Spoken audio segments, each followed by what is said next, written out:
오늘 말씀이 굉장히 중요한 분기점, 변곡점이 되는 부분입니다. 물론 다음부터 계속 이제 그 이전에, 오늘 말씀 이전의 기억들도 나누게 되겠지만, 오늘 말씀이 중요한 것은 오늘 말씀을 기준으로 해서 이전에 일어난 기적들은 예수님을 따르는 사람들이 환호하며 기적을 구하던 장면이고요, 오늘을 기점으로 해서 예수님은 기적을 뛰어넘는 진리를 말씀하기 시작합니다. 그래서 오늘 변화산 사건은 우리 신앙의 굉장히 중요한 분기점이 되는 부분이다. 이걸 여러분들이 기억하셨으면 좋겠습니다.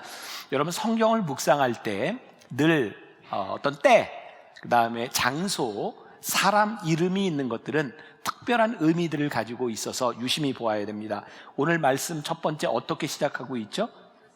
엿새 후에라고 시작이 되고 있습니다. 그러면 오늘 말씀을 이해하기 위해서는 엿새 전에 무슨 일이 있었는지를 이해해야 되겠죠. 자, 오늘 말씀은 마가복음 9장이거든요.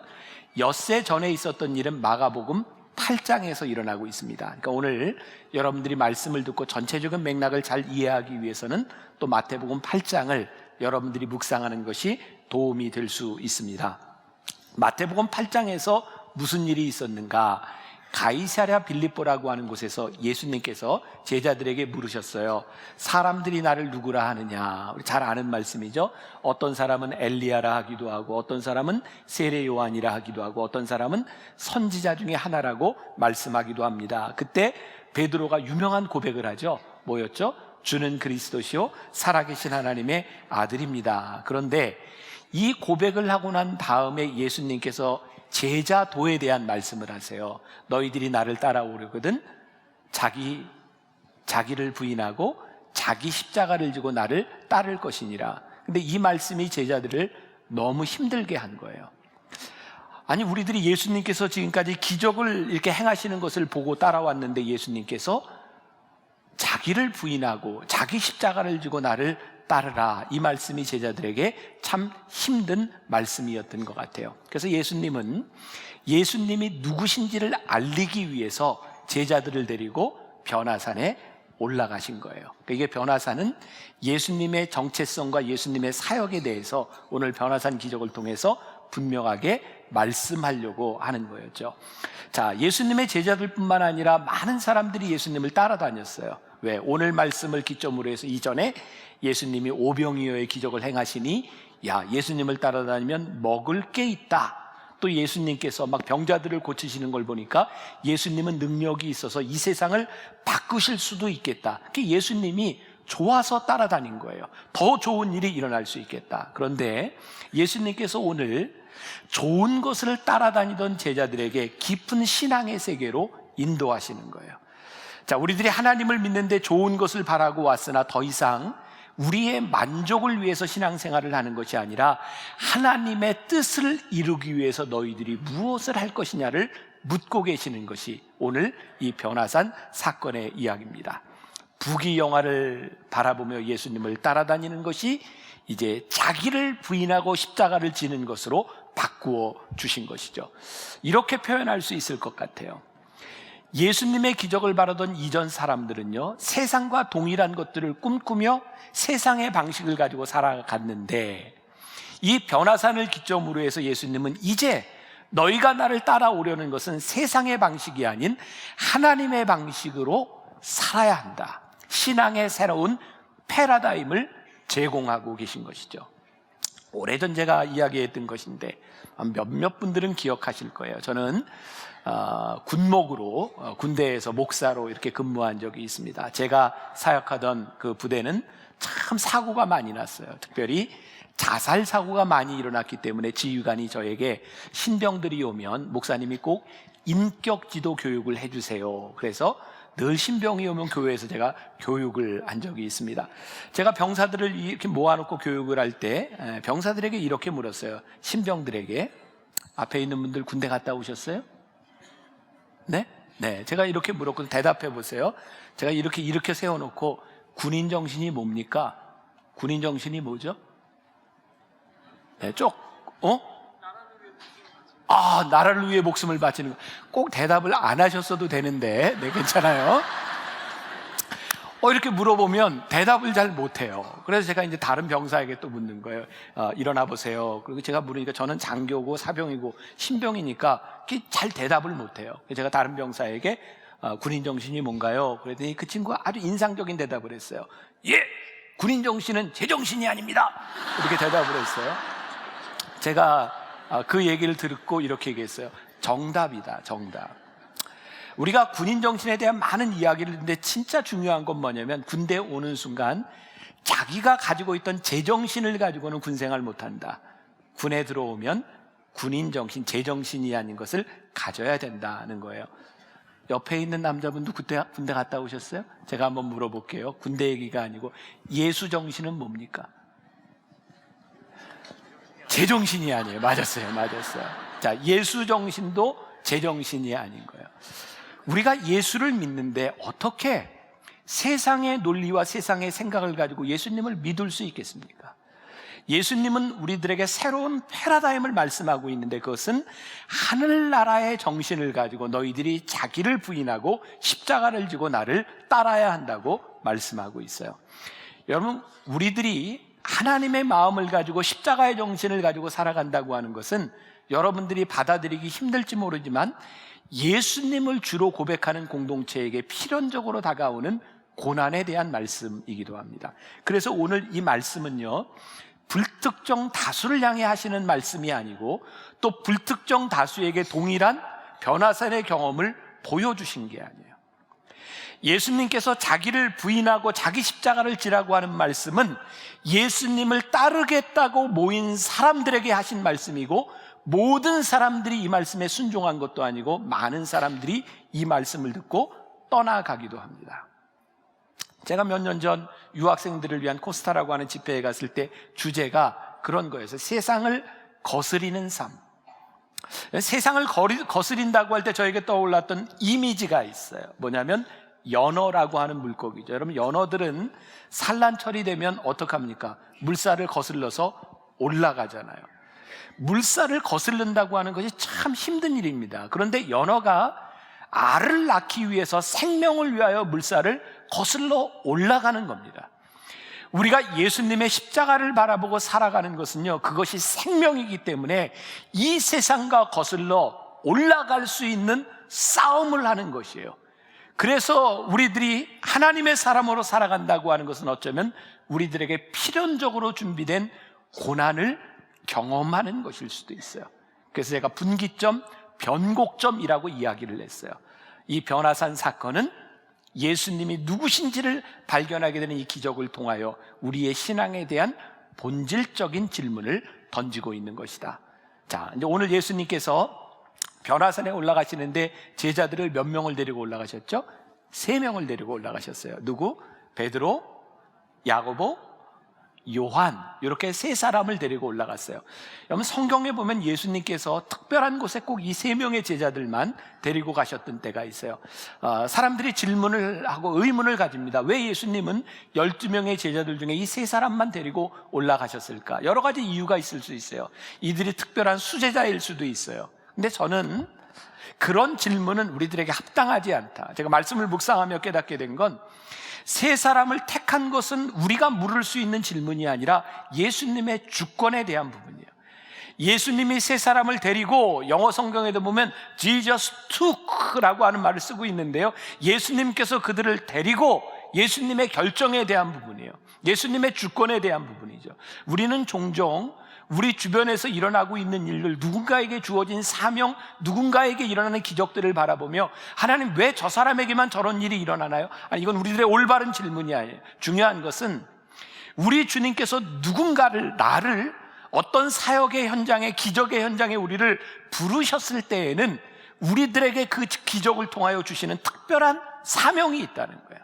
이것이 사명의식이죠. 전 그런 생각을 해요. 왜 베드로, 야고보, 요한, 그것이 중요한 것이 아니라, 베드로는 수제자로서 살아가며 참 어려움을 많이 겪죠. 그가 예수님께서 십자가에 달리시기 전에 가야바 법정에 섰을 때 어린 소녀가 와서 예수님을 아냐고 물을 때 3번씩 예수님을 부인하고, 자기가 부인한 것 때문에 너무너무 가슴이 아파서 닭이 우는 새벽녘에 나가 통곡하고 울어요. 베드로는 또 예수님 부활하신 후에 옛생활로 돌아가 있었는데 예수님이 그를 부르셨고 결국 베드로는 거꾸로 십자가에 못 박혀서 로마에서 순교합니다. 야고보는 어떤 사람인가요? 12명의 제자 중에 최초로 순교한 사람이에요. 예루살렘에서 목이 잘려 순교한 사람이었어요. 예수님의 제자들 중에 그가 처음 순교자가 되었다는 것이 어떤 의미가 있을까요? 사실은 그의 순교를 바라보며 많은 사람이 힘을 얻지 않았을까요? 야고보는 최초의 순교자예요. 요한은 어떤 사람인가요? 예수님의 제자 중에 유일하게 순교하지 않은 순교자입니다. 그는 90이 넘는 나이를 살아가면서 끝까지 믿음을 지켰던 사람이고 예수님께서 부탁하셨던 어머니 마리아를 30년 동안이나 모셨던 사람이었어요. 그들의 삶 가운데 얼마나 힘든 그들의 사명 가운데 그들이 변화산의 체험이 아니었다면 정말 그들의 믿음을 지킬 수 있었을까? 이 변화산의 체험은 이 셋을 데리고 올라가셨던 그 일은 어쩌면 그들에게 특별한 사명을 주신 일과 연관이 있을 수도 있어요.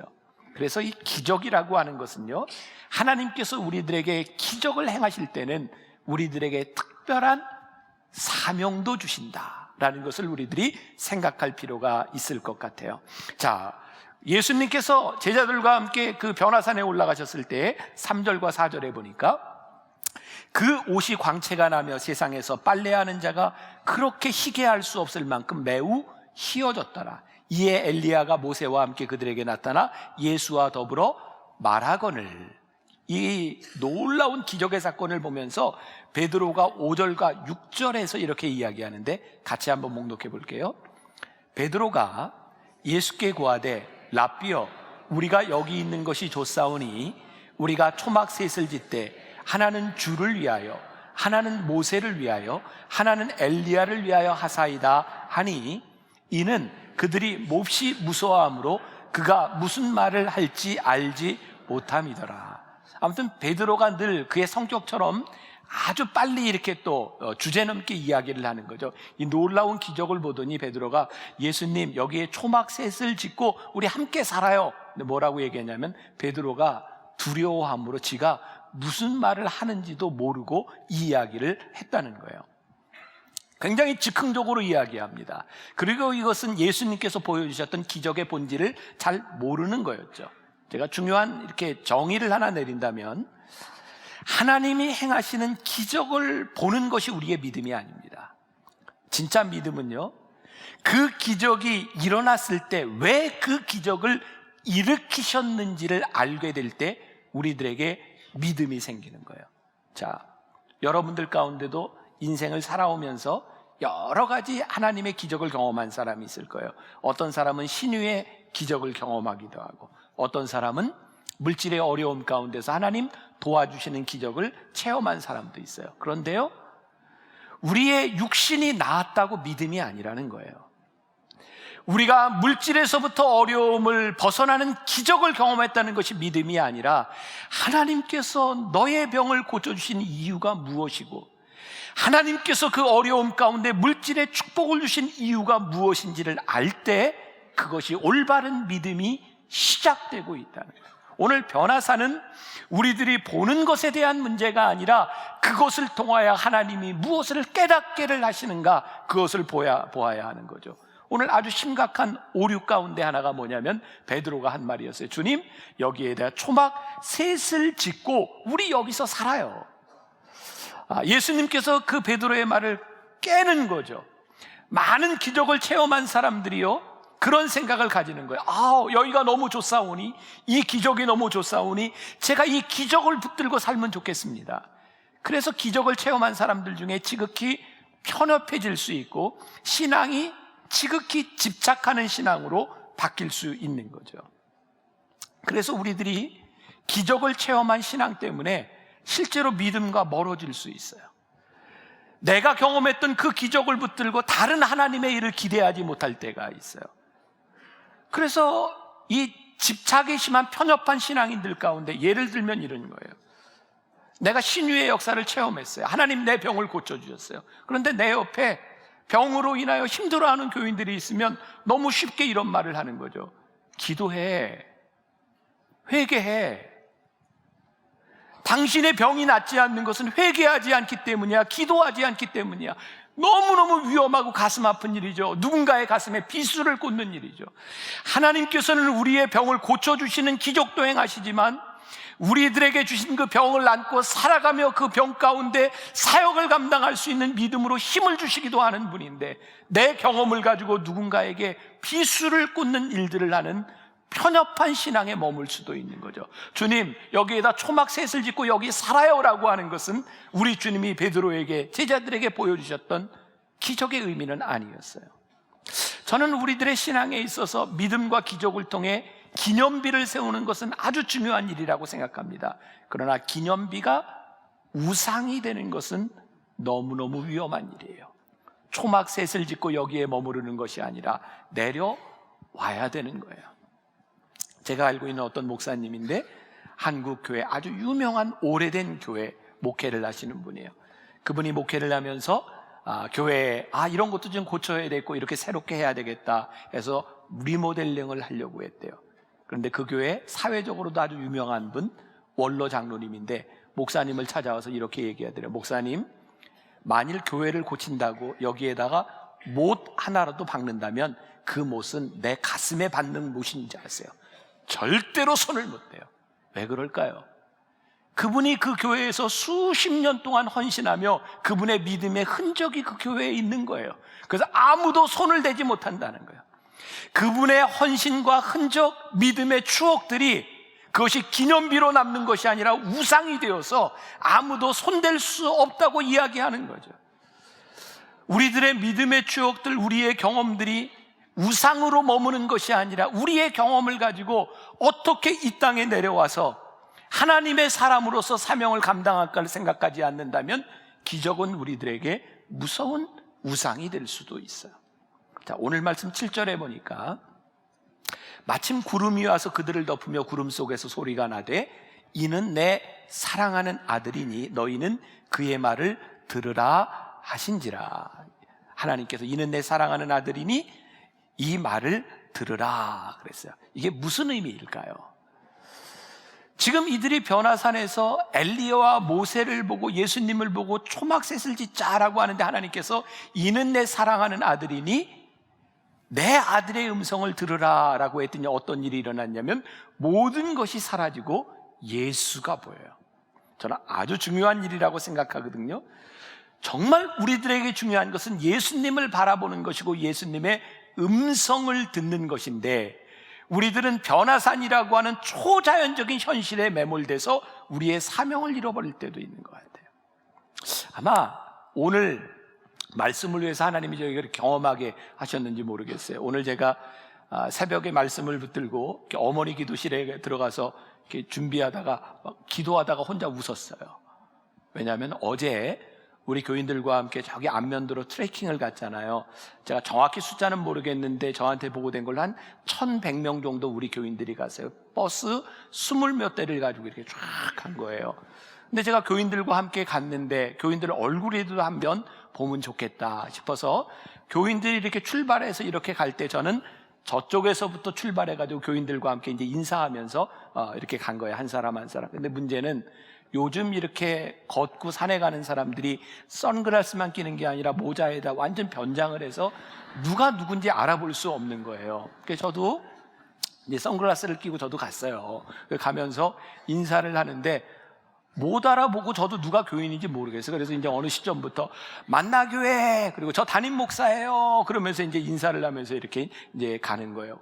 그래도 잘 못 알아봐요. 그래서 어쩔 수 없이 가다가 저 담임 목사예요 하고 모자를 이렇게 벗어서 이렇게 이제 보여줘야 이렇게 아는 거죠. 이렇게 가다가 중간에 이제 사람들이 다 이제 솔밭에서 이제 식사를 하고 있는, 근데 이제 거기 가서 제가 그룹 아유 여기 오셨어요. 끝까지 완주하세요. 인사를 하고 아유 저 담임 목사예요. 인사를 하고 계속 인사를 하는 거예요. 어떤 그룹에도 가서 저 담임 목사예요 하고 인사를 하고 아유 그랬어요. 근데 그분이 저에게 근데 어느 교회 목사님이세요? 라고 저에게 묻는 거예요.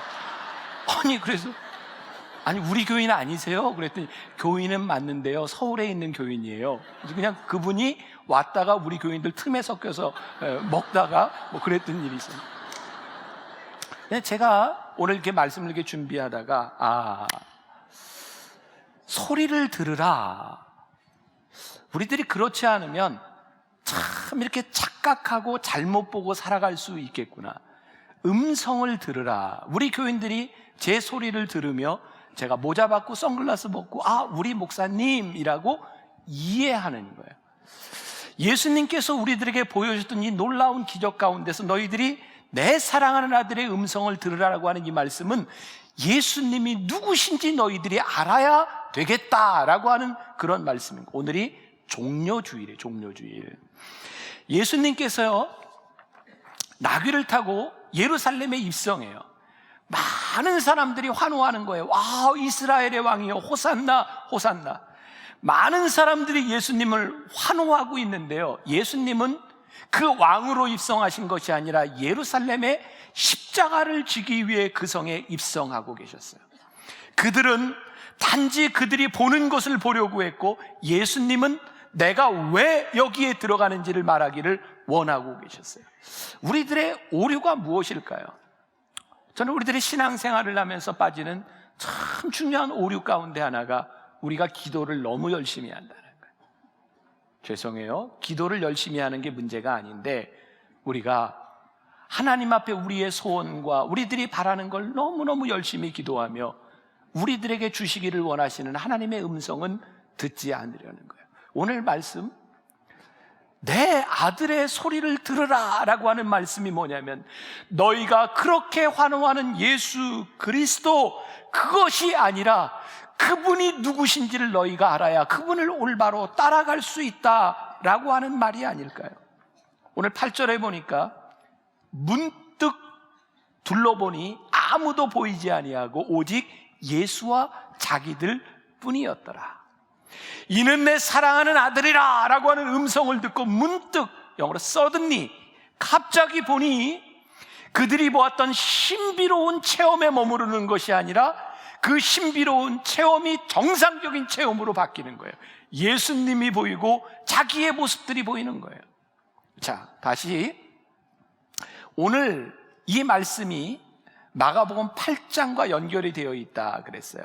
자, 예수님께서 제자들에게 사람들이 나를 누구라 하느냐라고 물으셨던 그 장소가 어디냐면 가이사랴 빌립보라고 하는 지역입니다. 가이사랴라고 하는 말은 시저, 로마의 황제입니다. 가이사랴 빌립보는 이 가이사랴에게, 황제에게 아부하기 위하여 바쳐진 도시, 이방의 도시, 권력의 핵심입니다. 우리가 영적인 의미로 이렇게 생각할 수 있죠. 바로 그 이방의 도시, 권력의 핵심이었던 가이사랴 빌립보에서 예수님이 제자들에게 물으신 거예요. 너희는 나를 누구라 하느냐? 사람들은 나를 누구라 하냐? 사람들이 이야기했어요.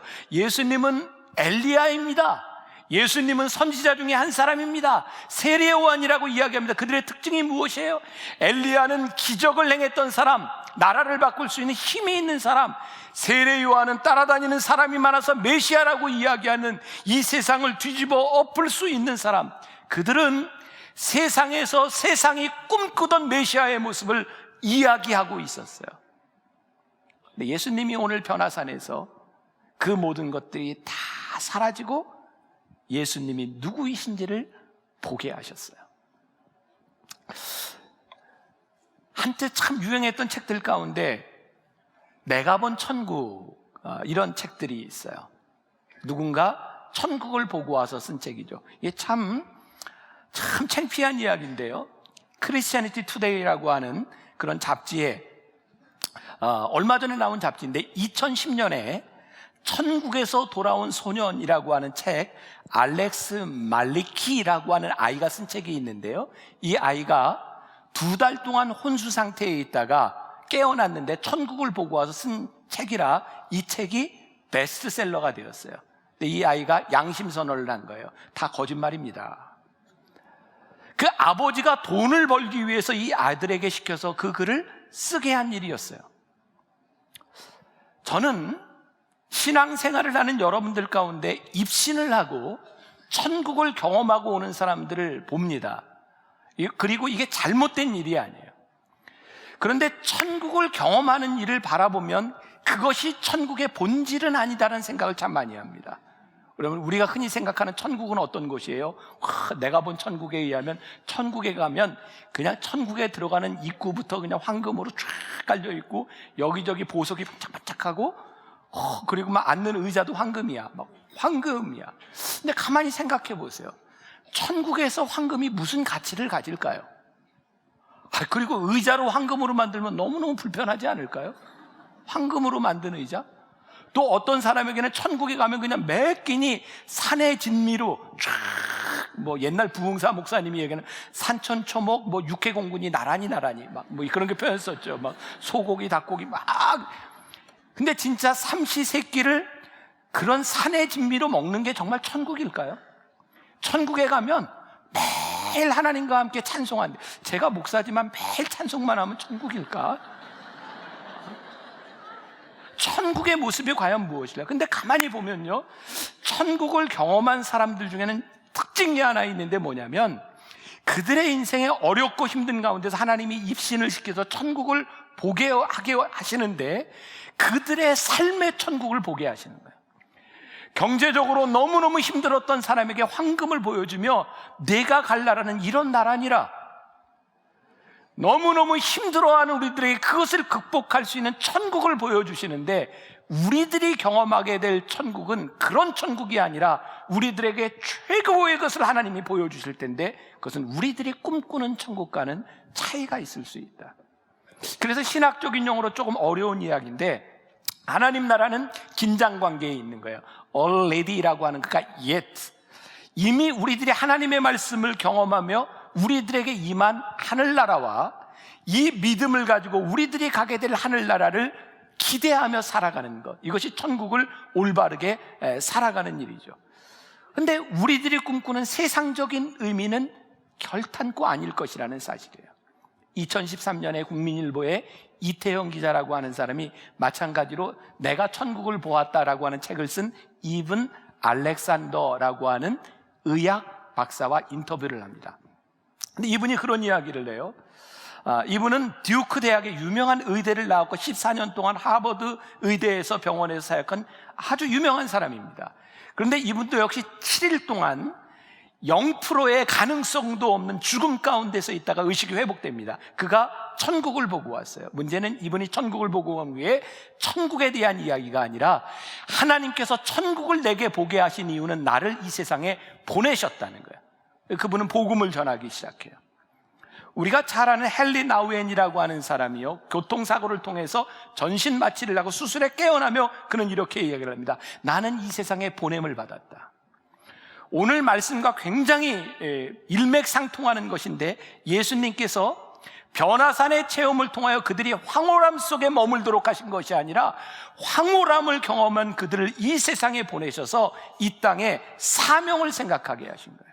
그래서 예수님이 제자들과 함께 변화산에서 내려와셨을 때 처음으로 접하게 된 일이 뭔지 아세요? 귀신 들린 아이를 고치시는 일이었어요.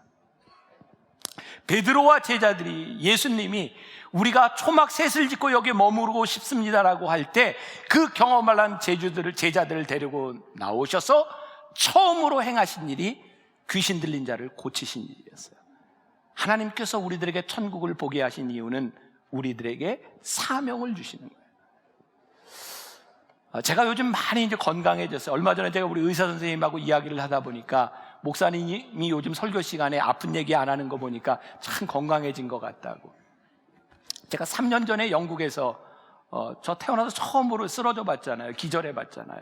그리고 한국에 오자마자 심장 스텐트를 하고, 그리고 조금만 늦었으면, 이거 몰랐으면 죽는 거였어요. 근데 참 신기하죠? 제가 죽음에서 죽지 않고 살아났다고 하는 경험을 하니까 사명감이 느껴지는 거예요. 내가 이렇게 병에서 나와서 치료를 받으니 쉬어야 되겠다는 생각이 드는 것이 아니라, 하나님께서 나에게 돌려주신 이 생명을 가지고 내가 해야 될 사명이 있다는 것이 보여지는 거예요. 하나님께서 우리들에게 베푸신 기적과 우리들에게 주신 생명과 놀라운 일들은 우리를 사명으로 이끌어 주시는 일이에요. 이런 찬양이 있죠.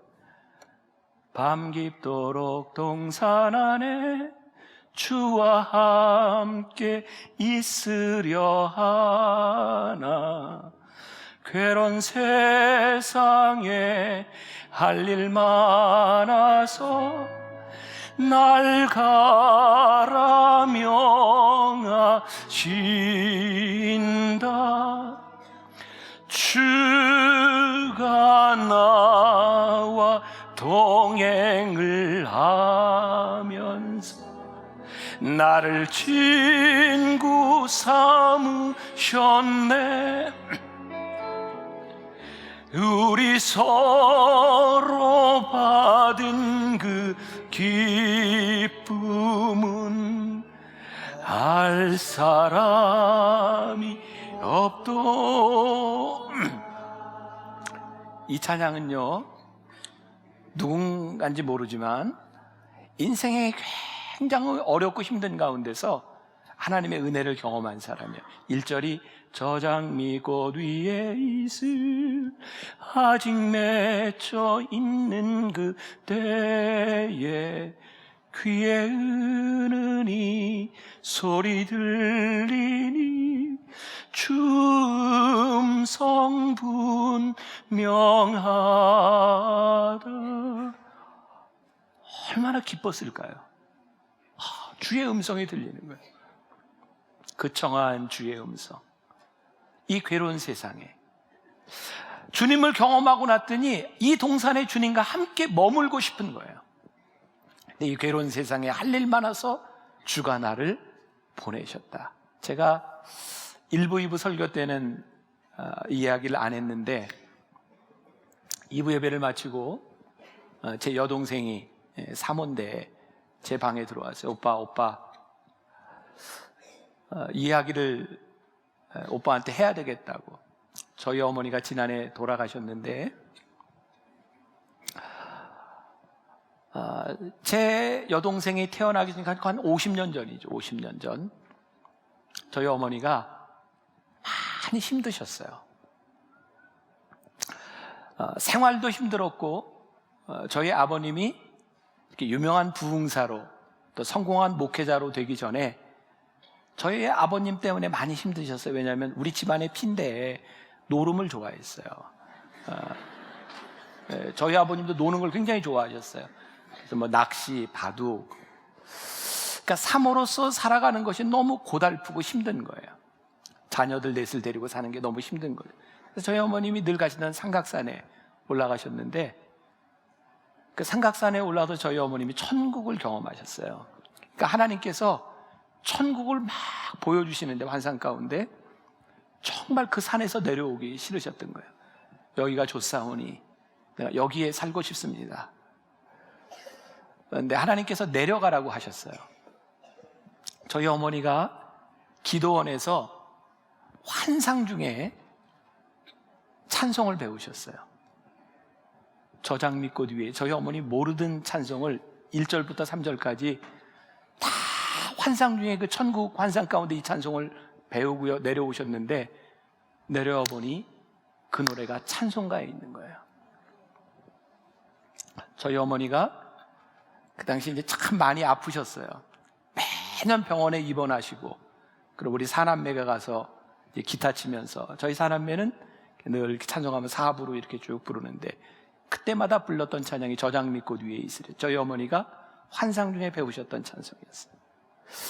아마 제가 없을 때 아마 지난해인가 조현철 목사님 설교하면서 저희 어머니 요양 안에서 돌아가시기 전에 부르셨던 찬송을 아마 교인들한테 들려준 것 같은데 치매로 아무것도 기억을 하시지 못하는 상황에서도 이 찬송을 다 부르셨어요. 저장미꽃 위에 있을 아직 맺혀 있는 그때. 그렇게 저희 어머님이요 천국을 보고 내려오셔서 40여 년 동안 보내신 그 부르심을 따라 살다가 돌아가셨어요. 저는요 하나님께서 오늘 우리들에게 우리들이 이곳저곳에서 믿음을 체험하고 믿음을 살아가고 하나님의 은혜를 경험하는 우리들에게 이렇게 말씀하시는 것 같아요. 이 괴로운 세상에 할 일 많아서 내가 너희를 이 세상에 보낸다. 하나님은 우리를 사명으로 부르셔서 우리를 보내시는 분이거든요. 예수님께서 이 변화산을 체험한 제자들에게 이렇게 말씀하세요. 내가 죽었다가 다시 살아날 것인데 너희가 본 것을 아무에게도 얘기하지 말라 그래요. 여러분들 생각해 보세요. 제가 이렇게 성경을 볼 때 이렇게 상상을 하면서 보자 그러잖아요. 베드로와 야고보와 요한이 예수님의 이야기를 듣고 예수님이 아무에게도 이야기를 하지 마라 그래서 얘기 안 했을까요? 저는 베드로의 성격상 이랬을 것 같아요. 제자들 불러놓고 야, 예수님이 아무에게도 얘기하지 말라 그랬는데 내가 너에게만 얘기하는데 예수님이 변화산에서 이렇게 모세와 엘리야와 함께 그 얘기를 들은 제자들이 베드로가 아무에게도 얘기하지 말라 그랬으니까 안 했을까요? 또 가서 이랬을 것 같아요. 베드로가 아무한테도 얘기하지 말라 그랬는데 너희들에게만 얘기하는데 아마 그 변화산 사건이 많은 사람들에게 이렇게 이야기됐을 거예요. 근데 문제는 뭔지 아세요? 그들이 자기가 하는 말이 무엇인지 몰라요. 예수님이 변화되었고 예수님이 다시 죽었다 사흘 만에 살아나시라고 하는 것도 그들은 이해하지 못했어요. 근데 한 가지 분명한 건 있었어요. 그들이 보았던 변화산의 체험 때문에 그들은 기쁨으로 살았을 거예요. 예수님이 누구신지를 알았기 때문에 그들은 예수님이 십자가에 달리시는 그 시간들, 고난의 시간들이 힘들기는 했지만 그들이 보았던 믿음의 추억과 그들이 보았던 환상을 가지고 기쁨과 능력을 가지고 그들에게 주어진 삶을 살았을 거예요. 오늘 이 변화산의 기적, 우리들에게 주시는 참 놀라운 도전이 있는 거예요. 여기가 좋사오니 우리의 기적과 우리의 역사들 가운데 머무는 사람이 아니라 이 괴로운 세상에 할 일 많아서 우리를 보내시는 그 부르심 앞에 우리들이 가야 되는 것이고요.